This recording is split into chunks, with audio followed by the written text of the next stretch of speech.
Hi, everyone. I'm Deb Flashenberg. Welcome to Yoga, Birth, Babies, a podcast produced by Prenatal Yoga Center. We will be diving into everything prenatal yoga, birth, and baby related, hoping to inspire, educate, and empower you through your journey into motherhood. Thank you for listening. Hi, I'm Deb Flashenberg. I'm your host of Yoga Birth Babies, and today we have a community birth story. I love community birth stories because I love talking to our community members. I love hearing about their births. I love watching them go through their pregnancy and then see how everything unfolded. So today I speak with Kate Meredith. She was part of the PYC community very early on, and I watched her go through most of her pregnancy and a good part of her postpartum. And it was just a joy to catch up with her and hear about her pregnancy and her birth. It was really exciting. So let me tell you a little bit about Kate. So Kate Meredith lives in central New Jersey with her husband, Scott, her cat, Evie, I think that's how you pronounce it, and her baby, Alex. And she teaches Spanish in an independent school and loves to swim and practice yoga and bake and travel. And what I love this little fact about Kate, she and her husband are high school sweethearts. And I love that. I don't know too many people that met in high school, continued through, and are now a happy couple. So I'm sure you're going to enjoy this conversation with Kate. She gives so much wonderful information and conversation about preparing herself for getting pregnant. We talk about taking charge of her fertility and charting. She talks about the conscious choices she made about her pregnancy and the obstacles that she had during pregnancy and during her birth. And then, of course, she shares her birth story. So I think you'll love that. Now, before we get to that, I just want to touch base on a few things going on at the studio. We've got some wonderful things starting to unfold. So we've got our online classes continuing because I'm committed to that. And our in-studio classes are starting to fill the schedule a little bit more. So I have some more options for all the folks in New York City. And then we are continuing our online teacher training. People have asked me what we're planning on doing for the winter and the spring. So the September, October, I think has maybe one spot left. So we're doing online for November, December. And then I'm not sure about the winter. We're supposed to be traveling for that one, but I have to see how things are unfolding. We might swing that back online. And then hopefully, fingers crossed, we are back in the studio for the spring. I guess we have to see how everything unfolds with all the variant information and the vaccinations and kids getting vaccinated. So keep an eye on our website for those that are interested in that.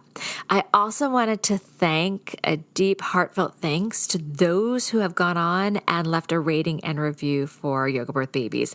It helps people find us. It means a lot to me that you do that. I know everyone is busy, and I know taking even a few minutes out of your day to do that can just be another to do. So thank you for those that have done that. I appreciate your time and effort. And then I request, if you have the moment, if you have the time and effort, please leave a rating and review for others to see, and hopefully they'll also enjoy everything that this podcast has to offer. And then my last thing is I just want to announce that we are starting to partner with this amazing company called Boober. I love the name. I will keep laughing and giggling every time I say it. Boober. They help you find lactation support, a birth doula, a mental health therapist, a postpartum doula. They've got online classes, and we are working with them. And I want to support them, and they want to support us. So if you are looking for any of those things, you can go to getboober.com and put in the code PYC to get 10% off your services. And it's a way that Boober and I continue to work closely together, and we support them, they support us. Okay, we're going to take a super quick break, and when we come back, please enjoy Kate's birth story. Hi, Kate. How are you? Hi, Deb. So nice to chat with you. I am so excited to reconnect with you. Oh my gosh, it's been quite the year we've had together, huh?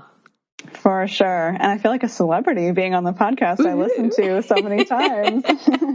Yeah, I think you are one of the originals from when we went online with our classes. So it's kind of fun to go full circle. So thanks for being so committed to our community. I appreciate it. Absolutely. All right, so let's jump in. As I was saying, you've been with us for over a year as part of our community, and it was amazing to watch you go through your pregnancy, have your baby, and now, which I told you, I think you were like 39 weeks. I'm like, just planting the seed. I'm going to want to hear your birth story. So that's what we're doing. I want to hear all about how the birth went. I want to hear kind of your preparation for pregnancy and birth. I know you were listening to the podcast before you were even pregnant. And then also let's touch base about parenthood. So I guess let's start with, I'd love to hear a little bit about you. Okay. Well, so I'm Kate. I live in New Jersey. My husband and I are high school sweethearts. And so it's a cute, wholesome thing about us.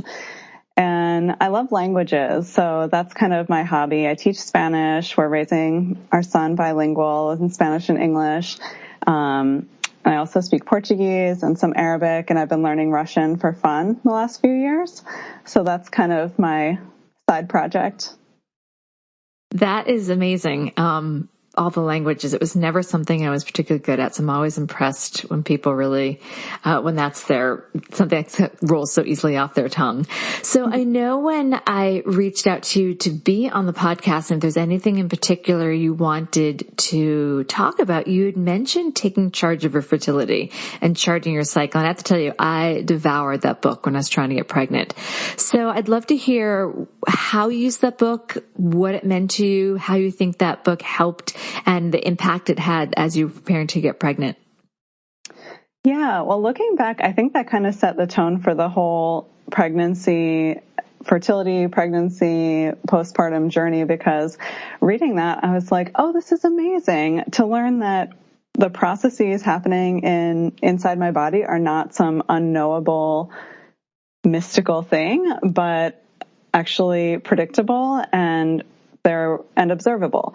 So, I just love to learn that and to be able to, as I was like coming off the pill, to be able to see what was happening with my body. Mm-hmm. And because I'd been on the pill for so long, I didn't know how long it would take for, me to start ovulating again, or if I had any problems, because some of my friends had trouble conceiving. And so it was just a huge peace of mind, and I guess some feeling of control to know what was happening and to be able to observe what was happening and know that I would have some tools to figure out if things weren't right. I would have more information.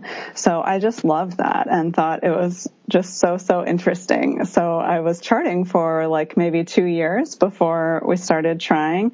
And then I got pregnant on the second try. So I think that also helped.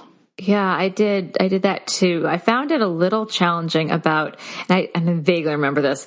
It was a while ago. If you get up at a certain time to like pee in the middle of the night, then that's going to throw the temperature off. How strictly did you follow the temperature and the charting of that? Really strictly, but, Well, it worked. But you know, when this will play in later, but sleep is really, really important to me. I'm just a person that needs like a good 9 or 10 hours of sleep per night. So I really respect that and follow the rules of sleep hygiene in normal life.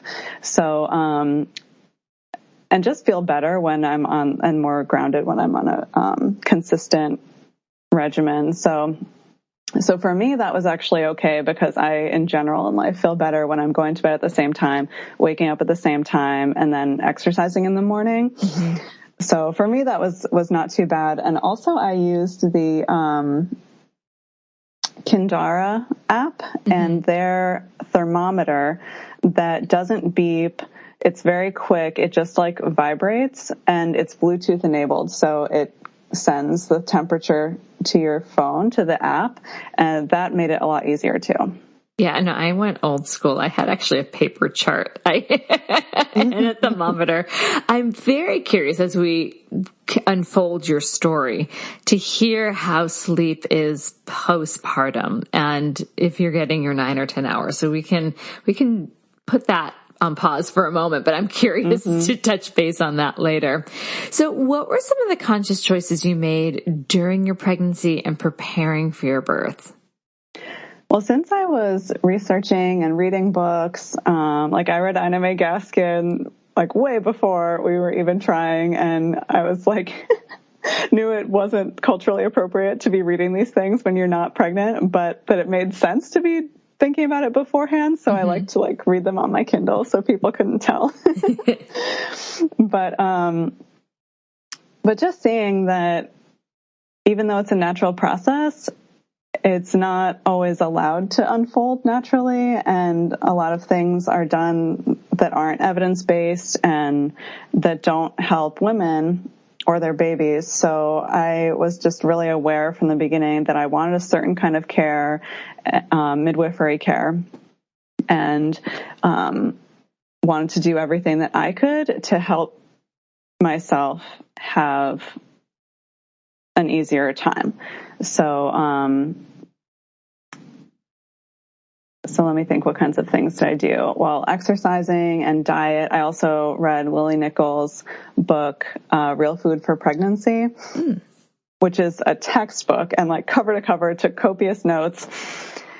But then of course I got pregnant and was sick as a dog in the first trimester. So I was not able to follow her recommendations at first. She's great. I've had her on the podcast. She's got a lot of amazing knowledge. And recipes in that book too, and on her website, which are super helpful for like high protein, low carb, nutrient dense meals. Were there any things that you found as obstacles? As you know, you said that you were nauseous. So during your pregnancy, surprises besides the nausea, or even when you were picking a care provider, things that just made it a little bit more challenging. Yeah, well, I knew I wanted midwives, and when I really thought about it, what I really wanted was a home birth. But my husband wasn't really into it. He thought it was too risky. And another thing that people don't really talk about is that it is cost prohibitive because insurance usually won't cover it.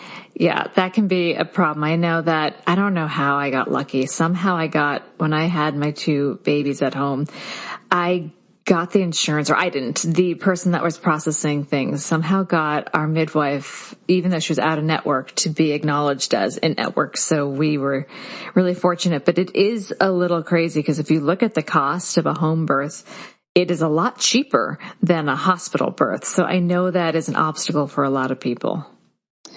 Yeah. And it doesn't really make sense. Like how can, 2 midwives in your home without all these machines, without all these drugs, although they do carry some medications, but like how can that overall cost more than what's happening in the hospital? But yeah. I wonder if it's risk. I wonder if they see it as a greater risk, and therefore should something go wrong, then they're going to say, but we didn't have X, Y, and Z to take care of this. So the risk of payout, if something goes wrong, might be higher than in a hospital. I'm just shooting from the hip. Yeah. I have no data on that. I will admit I'm just giving some theories.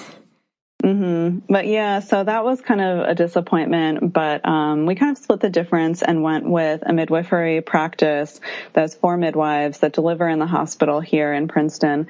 And they also work with a group of OBs. So I liked that if like a cesarean were necessary, it wouldn't be the midwife that I knew just handing me over to a complete stranger. Like they would have a relationship and a rapport and would get better continuity of care. Because that's another problem with home birth is that in a lot of places, not that it's home birth's fault, but if you have to transfer to a hospital, your midwife can't go with you and won't have privileges there. So we thought this was a good middle ground, and it did end up working out really well for us.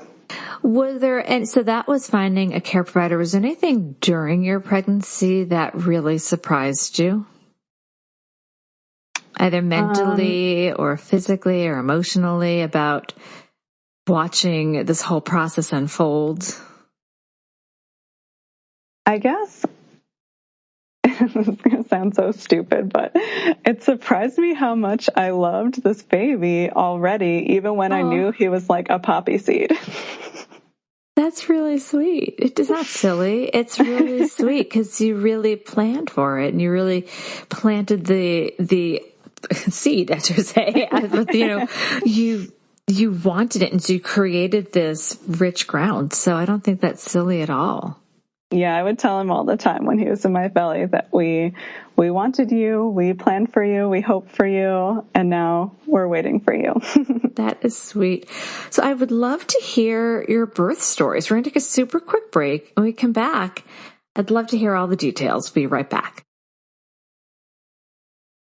Okay, we are back. So let's hear how it unfolded. You were in class one day and then you weren't. So let's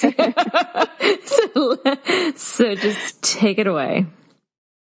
Okay, well, I was in class, got to enjoy way more classes than I thought I would as I got through like week 38, 39, 40, 41.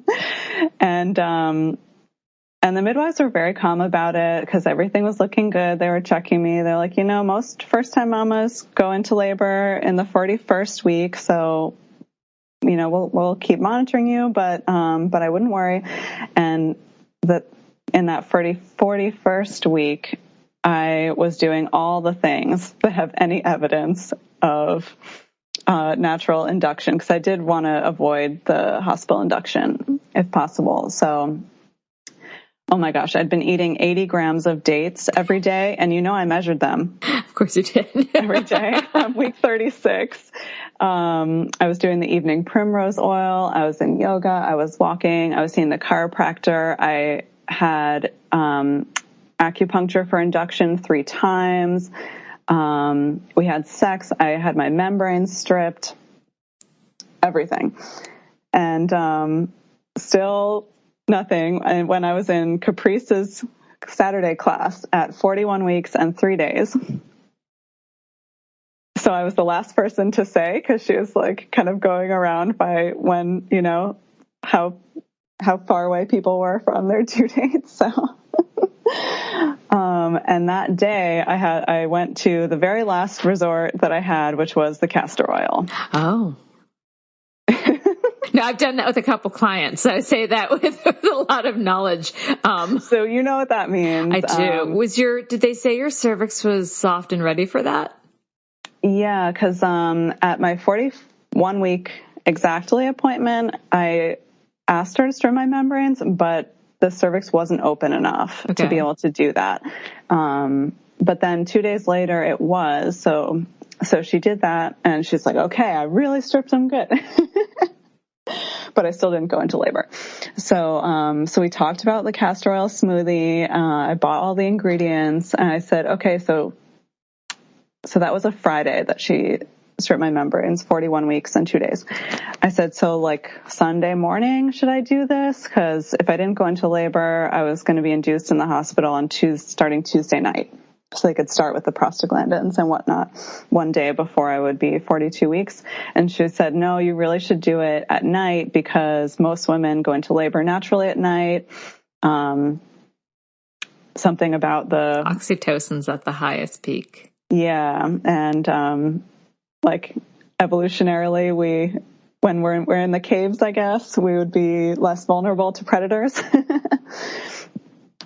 So I did Saturday night. I made the smoothie and drank it, and it was disgusting. And they said now 2 hours later or 3 hours later, I forget, or 4 maybe, there was some kind of recipe and plan, make another one and drink it again, no matter what's happening.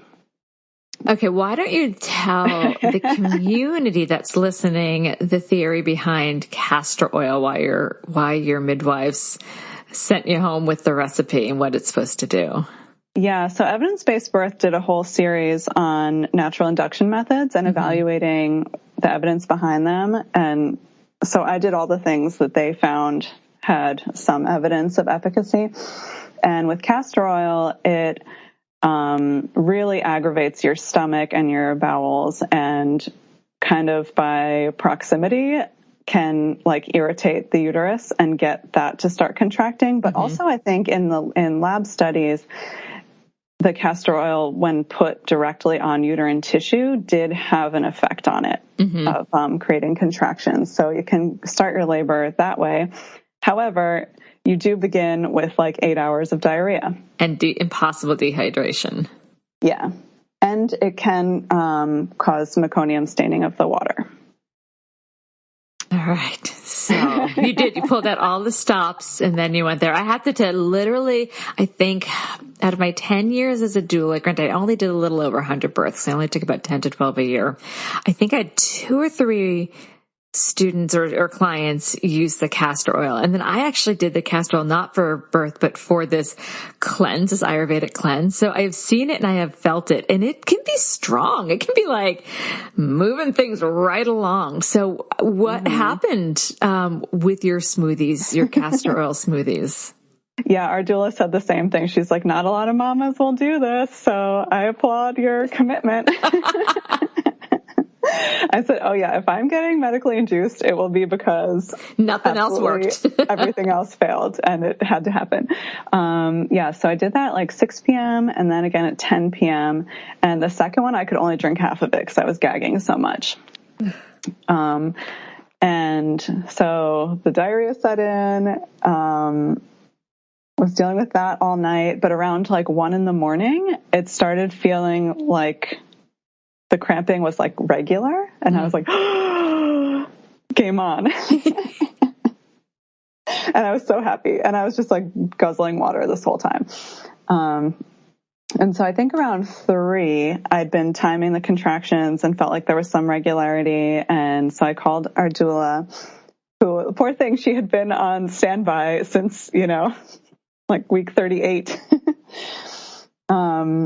And she was like, okay, it sounds like it's moving along. I'm going to come over. So I think she came at like 3:30, and I woke my husband up. And so I was laboring at home, and I was so happy. It was hard, but I was just delighted because this is exactly what I wanted. I wanted to labor at home. I imagined it starting at night and with the 2 of them here. And I'd made an oxytocin playlist of like all these songs, because we've been together a long time, my husband and I, and all these songs he's put on like mixtapes for me over the years. So I was just listening to that and in different positions. And I just kept crying because I was so happy. Like, this is exactly what I wanted. I feel so supported.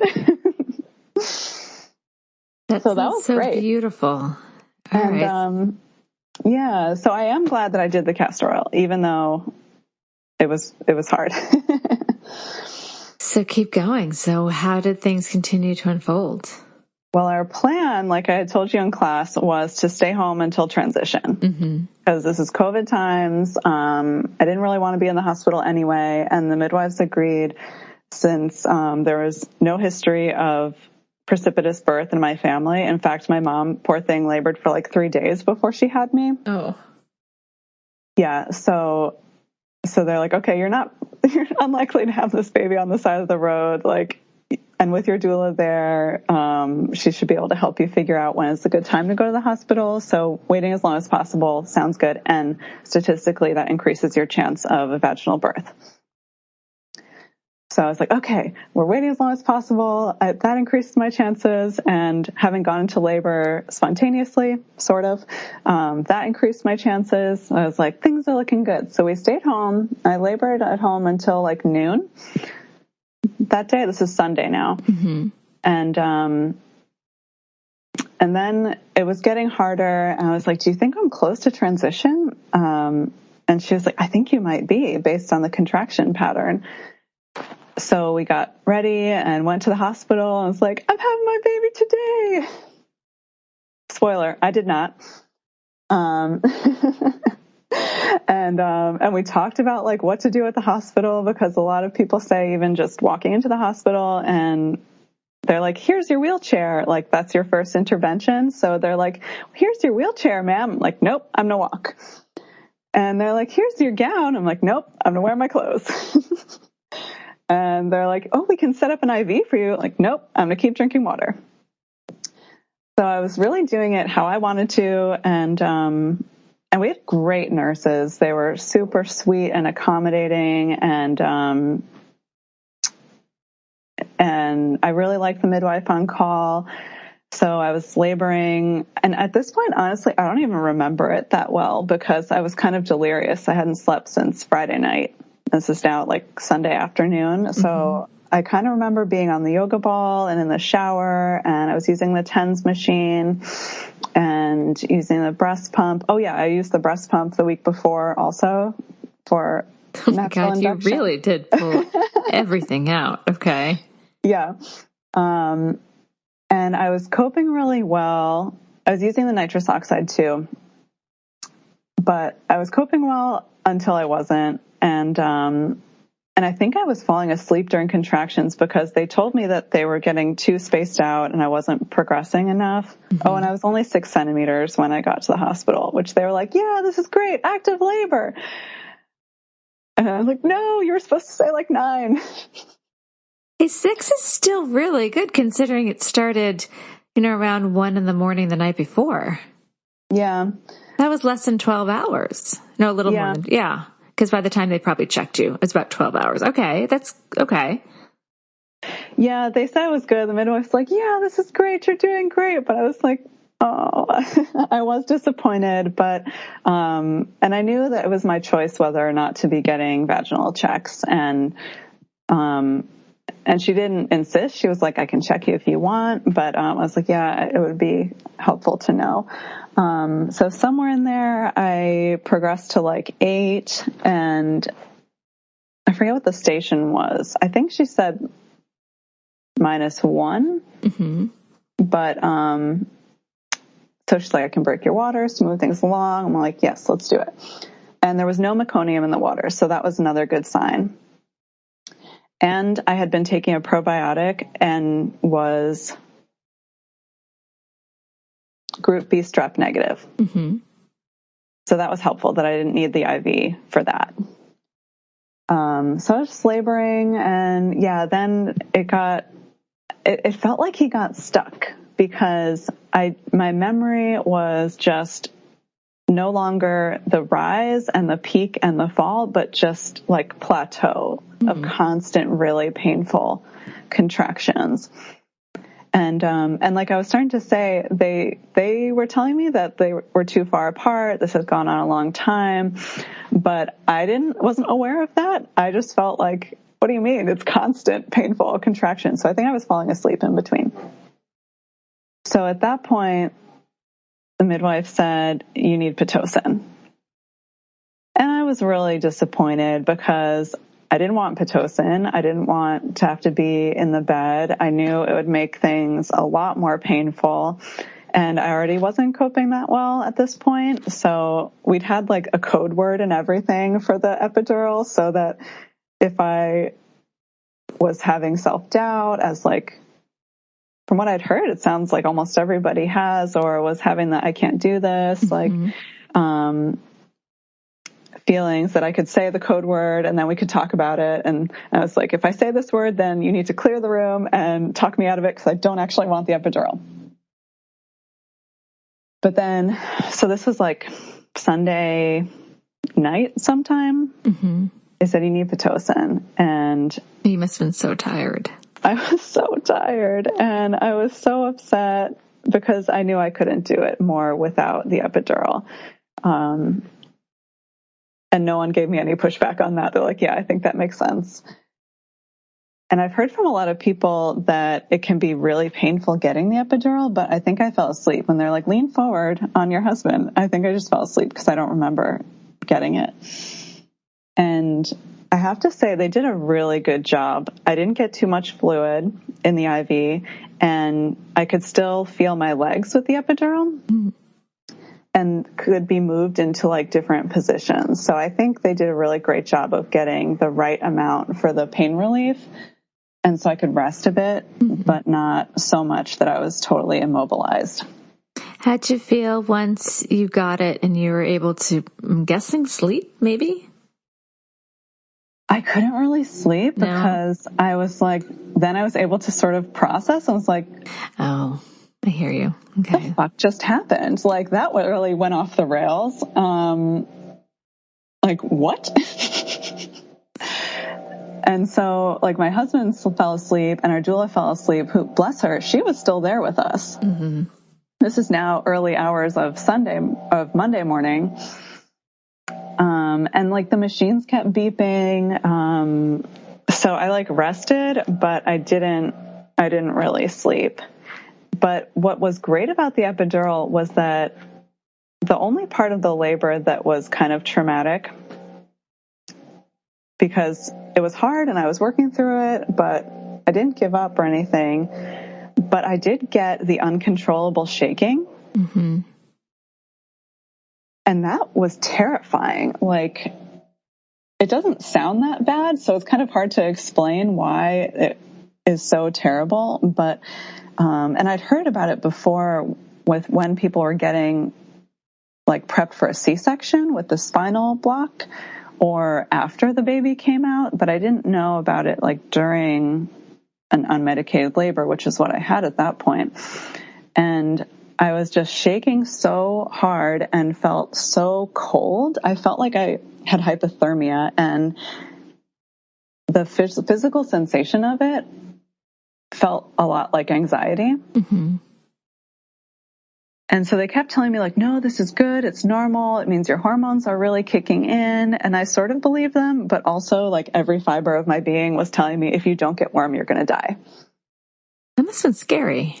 It was really scary. And like I went under the shower, but it wasn't hot enough. And I had like all these layers on me that I was just sweating through, but I couldn't get warm. So then actually with the epidural that stopped and my legs felt like all warm and tingly. So I was like, okay, I'm not going to die.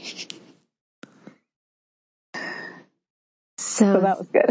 That's definitely good. So you were processing. So when everyone was sleeping and you were kind of in your thoughts, how did you, or did you come to peace with getting the epidural? What was that like? Well, at that point also, it had been such a long time, and that I was also kind of like, I just want my baby. Mm-hmm. And this was probably what needed to happen. It sounds like I needed the Pitocin to be able to get him out, and I needed the epidural to be able to cope with the Pitocin. So, because the way I felt about all these interventions is that I only want them if they're necessary. Mm-hmm. Then if they're necessary, I do want them. Mm-hmm.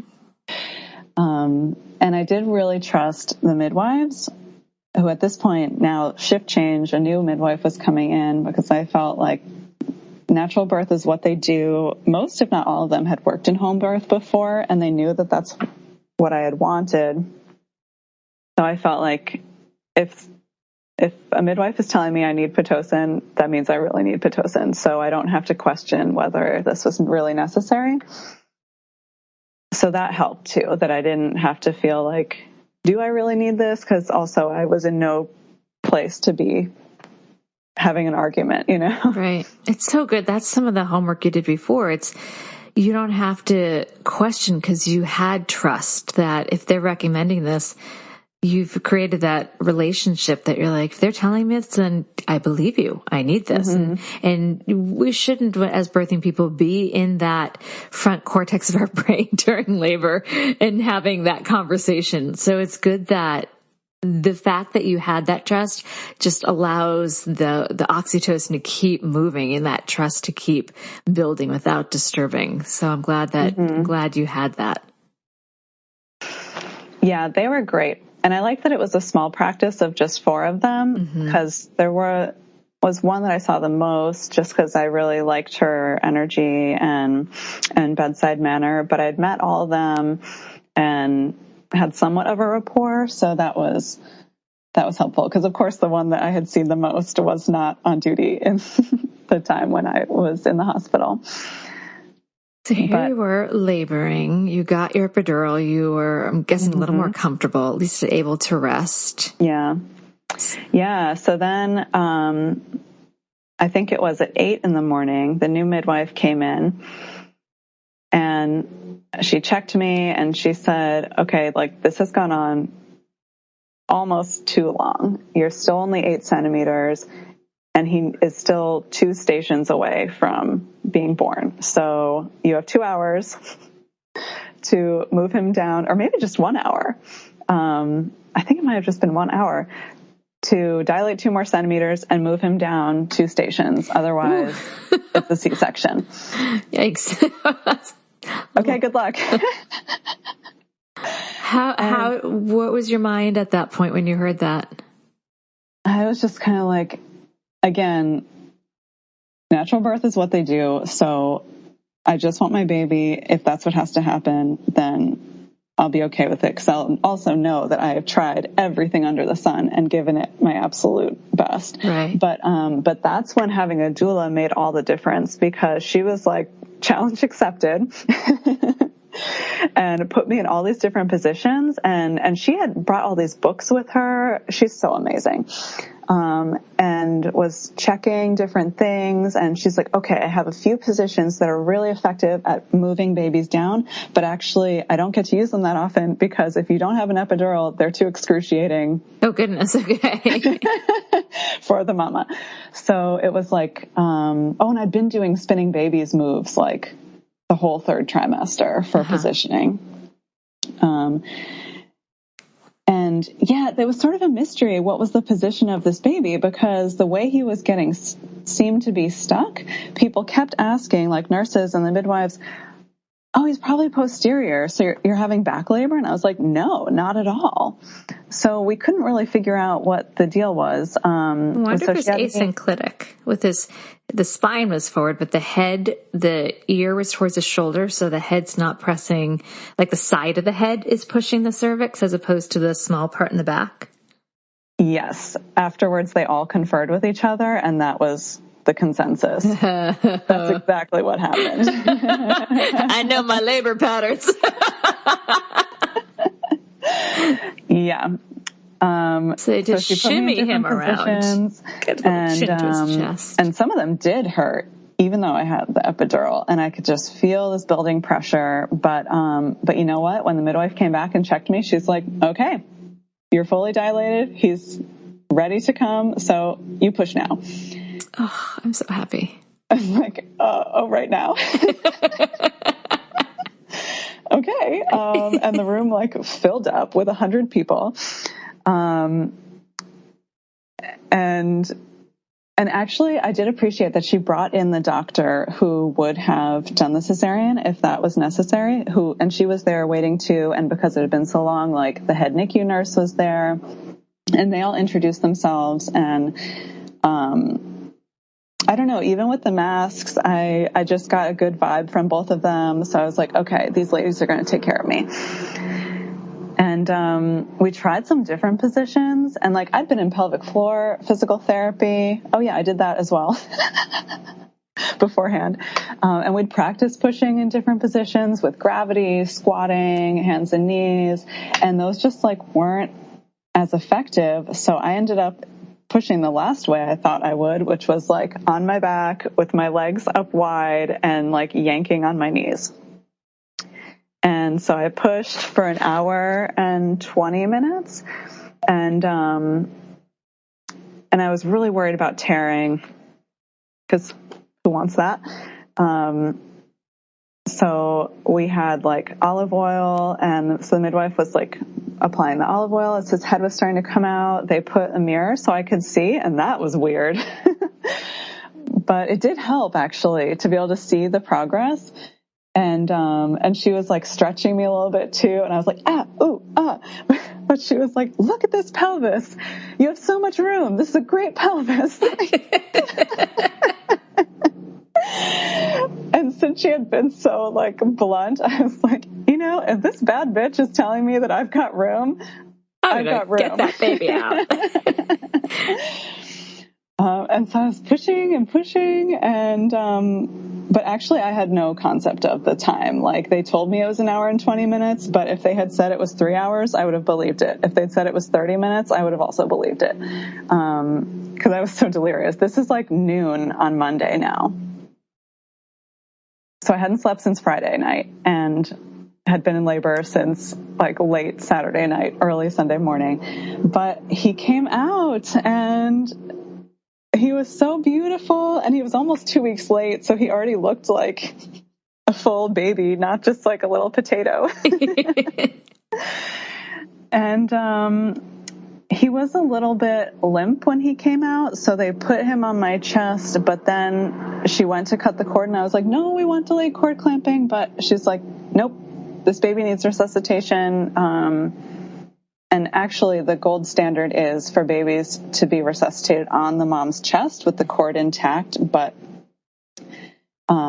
and I talked about that with the midwives. They're like, yeah, we agree that's the evidence-based standard, but the hospital just isn't there yet. So they had to cut the cord right away and move him to the warming basket, and everyone was working on him there. But I had a big fear of him being taken away from me. I don't really know why, but I was like, this baby's not leaving my arms or my sight. Like, let's all be clear on that. And luckily that basket with all the tools and everything is like right by the head of the bed. So he was still right there. We could see him. And I talked about it with my husband after, and neither of us were that scared, even though it seems like it would be really scary that he was kind of limp and didn't cry right away. But we weren't. Like, everyone just seemed really competent, and I knew that sometimes happens and it's okay. They just like need a minute to adjust to this crazy thing that just happened. And he came around pretty quickly. They did some suctioning, gave him a little oxygen, and then he was just screaming, and they're like, whoa, look how big, it's so long. And then he went right on my chest, and it was just amazing. And we were crying, and I think my husband was like really impressed with what I just did. Oh, Kate, that is beautiful. That is really beautiful. And you trusted the process. I know it wasn't, and we talk about this in class so much that it rarely unfolds how we envision it. But part of the pregnancy and birth and parenting is knowing that we can't control everything, but we can work with what's in front of us. And it sounds like you accepted and processed and moved with the bumps in the road. I mean, and that's what we learn in yoga. That's what we learn, especially in parenthood, because like control in general is kind of a myth. But I appreciate that. I appreciate that you did accept what was there and you didn't try to fight it. Like, no, I'm going to do it this way. You had trust with your team, and that allowed you to trust what they had to say and then trust the process. And I did feel, I was thinking about this on my walk today with Alex, that a lot of the details are blurry, and like, even though I talked it over afterwards with my doula, there's a lot I'm not sure about, but I remember exactly how I felt at all these different stages. So I really get what people say about being cared for matters, and being supported, and knowing that like your life is in these people's hands, but they care about you and are going to do their absolute best to make sure it all turns out well. Like, knowing that makes such a difference. Yeah, I think it's Penny Simkin. I'm going to totally butcher this, so I'm not quoting. I'm kind of parallel talking of what she says. It's not that we remember the details, but we remember how we were made to feel during it. And that's and you can feel supported and heard and seen and respected. Or on the other side, sometimes people are not heard and supported and seen. I'm glad though that you were. So, because I know it wasn't exactly how you'd envisioned, but you were supported. That's amazing. Talk to me about the recovery from birth, because it was a long birth. Yes. Yeah. And I know you can relate to that. I too had a long birth, and I had a lot of recovery. So I say this with the utmost support for you. How are you on the other side? It's been several months. It was really hard at first because, so starting parenthood and constant nursing when you've been awake for 3 days is really hard. And I haven't heard people talk about this, but I think it played a factor. I wonder if in the future evidence will come up about this. I got the maximum dose of Pitocin in the end, and I had just every muscle in my body was so stiff. So not just the pelvic floor, but like everything, my arms, my shoulders, my neck, it was all so painful. And I did have a small tear, a 2nd degree tear, but not that bad. So I was happy about that. But trying to nurse around the clock, and my little baby has a pretty severe posterior tongue tie. Mm-hmm. So trying to nurse this thrashing tongue-tied baby that was just excruciating. So I'm then also tensing every muscle in my body, preparing for this atrocious pain every hour. I basically got a rotator cuff injury, like tennis elbow. Yeah, so that's been really hard. And the nursing's been really hard, and trying to decide what to do with this tongue tie, because the recommendation is to get a revision, but it's not as likely to work with a posterior tongue tie versus an anterior, like where you lift up the tongue and you can just see the restriction. Mm-hmm. So, and it's very invasive, and you have to do these exercises where you poke your finger in the wound multiple times a day so it doesn't grow back that way. So we just couldn't do that. So I nursed through the pain, and we supplemented, and because he wasn't gaining weight well, it was like a whole traumatic thing, leading to a complete breakdown on day 5 or so at the lactation consultant. And another reason that I wanted a home birth was for the postpartum care of having the midwife come to the house after, because it seemed crazy to have to be able to go out with the baby. Mm-hmm. And that was really, really hard, trying to go out those days afterwards.